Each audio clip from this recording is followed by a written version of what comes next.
It is Men's Mental Health Awareness Month, the month where men's issues are brought to the table, the month where men talk about what they deal with, where we listen to men, we help them find solutions to their problems, and we hold their hands and tell them we see them.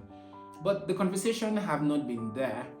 The buzz around men's issues have not been there. And I'm not here to talk about it. I'm not here to rant about the lack of men's awareness because I think that one of the biggest problems we have as men, one of the biggest problems that we deal with is that we often dwell so much on the problems and we do not dwell on the solutions. So I want to share a few things that have been on my mind for months now.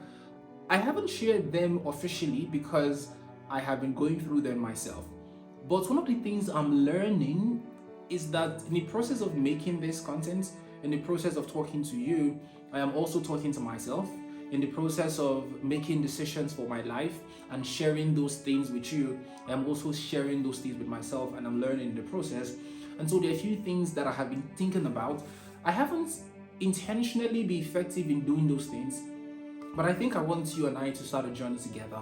I want us to, as a team, as a band of men, start to do these two things more intentionally. One of them is introspection.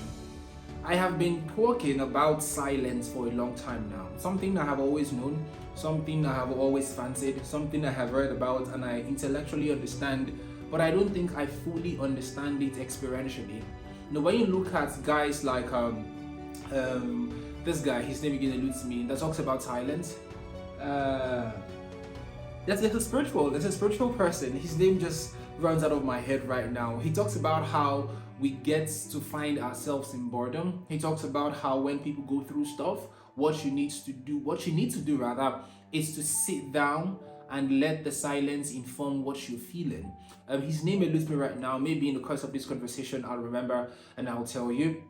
And I've been really racking my brains around how important silence and solitude is. But beyond just silence, solitude, I have also been thinking about introspection.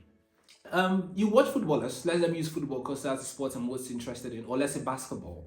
And every time you hear guys like Kobe Bryant talk about how they got better, they will say things like we would rest and then we'd watch the film. And it's from the film we would know what things we did right, what things we did wrong. The reason why filming has been important in football, in basketball, or in any sport at all where the athletes are willing to get better, it is because filming helps you see your mistake and helps you correct them going forward. And I think silence, solitude, and introspection very much fits into filming. So why silence? It is in silence we get to know what we think about. I think one of the problems we have as men is that we do not fully understand, and I don't think we have as people, the power of our thoughts. We haven't fully grasped how powerful our thoughts are. We haven't fully grasped how important the things that get into our mind, how long they stay there, and how those things in our minds affect us going forward. Some months ago, I won't say I was praying because I really can't remember where exactly I was, but I was having a conversation with myself, and in the moment I just thought, I've got what it takes to make something work, a business I just started recently, and I got, yes, his name is Eckhart Tolle. That's the name of the spiritual person I was looking for, Eckhart Tolle. The book he wrote about silence. I can't remember the title of the book, but I'll probably search for it and give you in the comment section. But like I was saying, got this firm belief, this firm thought that I was going to make this business work for a certain period. And every time I got up in the morning, the thought intruded into every other thing and dominated me.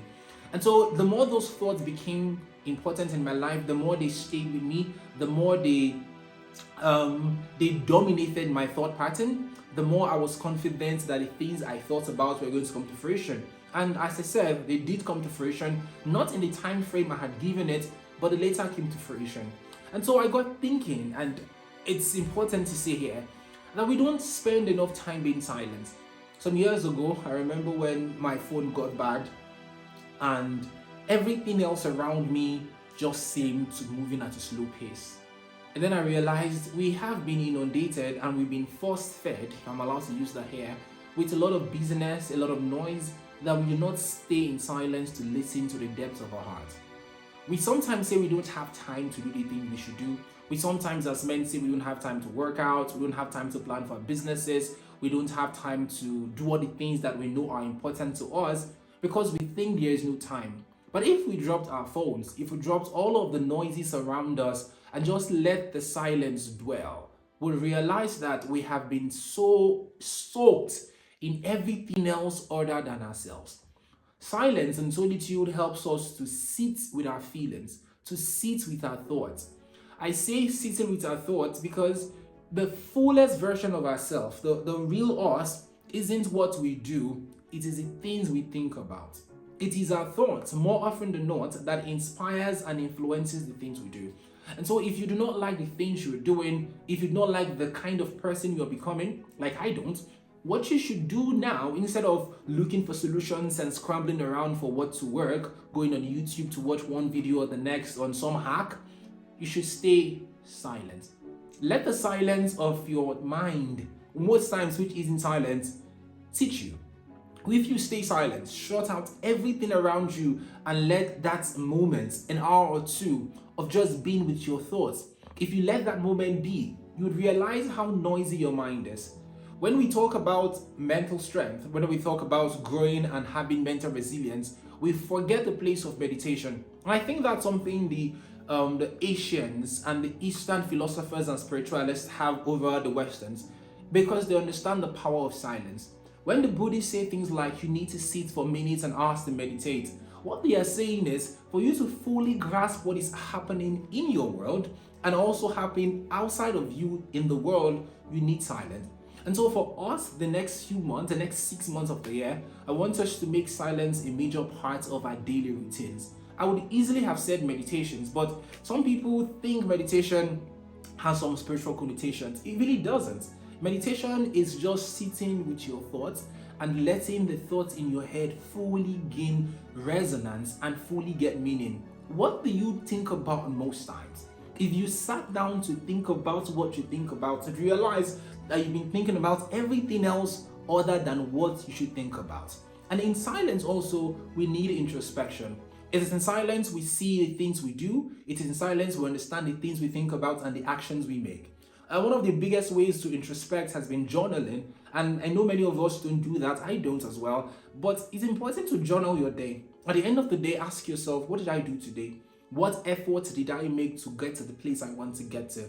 Because we're always so busy, because there's everything around us that shouldn't be, that affects us, we don't understand that we are not doing the things we should do. So at the end of the day, sit back for 30 minutes and say, what did I do today? How did I achieve the goals I said I would achieve? If you had a to-do list for the day, did I achieve them? How did I spend each hour of my day? You know, it is almost normal and somewhat comical for people to say, I had a busy day today. And when you ask them, what did you do? What did you achieve? They don't know. I know some would say, oh, your life isn't supposed to be optimized and all of that. Actually, your life is supposed to be optimized. Optimizing your life doesn't mean you don't have a life outside of hitting goals and targets. Optimizing your life means you are doing everything that matters to you and living to the fullest. The problem with noise, the problem with distractions is that you think you are busy, but you are not productive. So I want you to do this thing today. Let silence be a part of you, meditation at the start of the day, and let solitude, journaling, introspection journaling be a part of you at the end of the day. If you can do these two things every day for the next 6 months, you would come back here, you and I, to look at what we've done, how much we've achieved, and how well we have grown as a person. There is no development without silence and introspection. If we can fill those spaces between our silence in the morning and our introspection at night, every single day consistently for 6 months, I can assure you, and this is a goal I'm setting for both of us, that we will be way ahead of 90% of the people we see around us. Just stay silent in the morning, meditate, and introspect at night, journal. And let's see whether or not you will not hit all your goals and achieve all the things you say and you've told yourself you're going to achieve.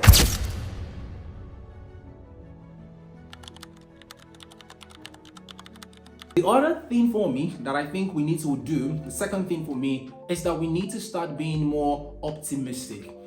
In Simon Sinek's podcast, A Little Bit of Optimism, I think, He always talks about no matter how dire the world is, there's always a reason to be optimistic.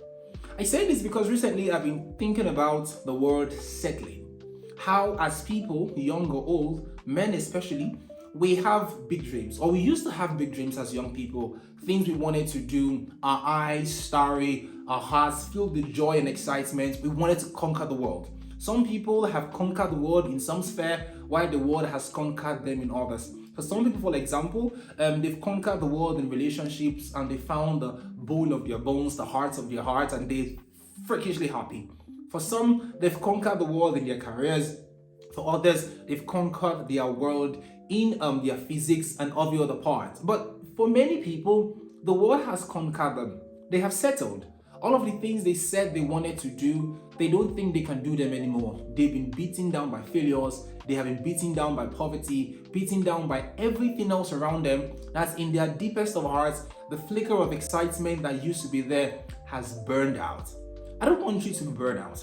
I know how difficult it is to live in a world like ours as a man in a continent like Africa, in a country like Nigeria, to think, I'm done. I'm not working anymore. I'm not going to put my heart to this thing again. I will just about to do about anything that comes to my way. But here's the thing. If you stop being optimistic, the moment you say to yourselves, I am done trying to be better, I am done thinking that tomorrow is going to be a better day for me, that is the day you die. People think death is physical. No, it isn't. The first death is psychological. The first death, some would also say, is spiritual. And spiritual death comes when there's no optimism, when there's no hope, when you don't wake up in the morning with a firm belief that you can make the day better. If you can't be optimistic, there's nothing you're doing here. And so I say to you here that for everything we would achieve in the next weeks, months, years, decades, we need to have not just a little bit of optimism, but an insanely high amount of optimism. The doses of optimism we need cannot be quantified. The reason we need optimism is because the world would beat us. It is because we would fail. It is because our dreams will seem too lofty to achieve. It is because all of the things we think we can do would fail at one point or the other. It is because life and the boisterous wind around us will hit us really hard and almost bury us. But the one thing that will help us to stretch our hands from beneath those dirt, the one thing that would help us to say to ourselves, even when the darkness encapsulates us, to say we can win, is optimism. Is optimism going to be easy? Heck no. But even in our darkest days, I want us to stay optimistic. And how do I stay optimistic? Is to do the things that matter to me. Is to consistently tell myself, even when things get really dark, that I would win. See, winning is not a formula. Winning is a mindset. Winning is a freakish belief in your ability to make things work. And also in God too, but in this case, we need you to believe insanely still in those your dreams. Do not settle. A little bit of optimism every day.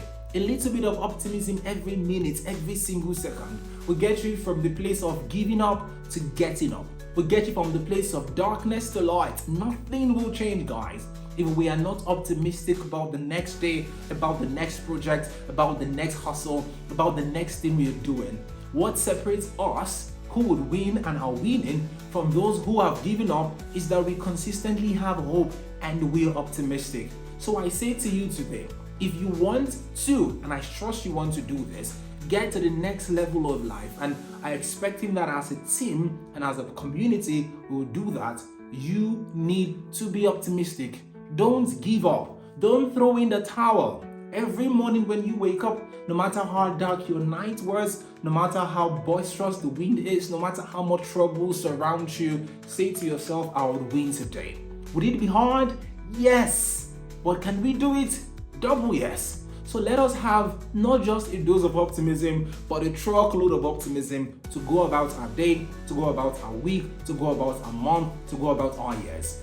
We will encapsulate a decade in one if we do these two things: be introspective and let optimism rule and lead us forward. My name is Umace Daniel Chukwemeka, and all I want to do is to make you a better man one day at a time. Together, you and I can be the best version of ourselves if we do the things that matter and we say to ourselves, masculinity isn't dead.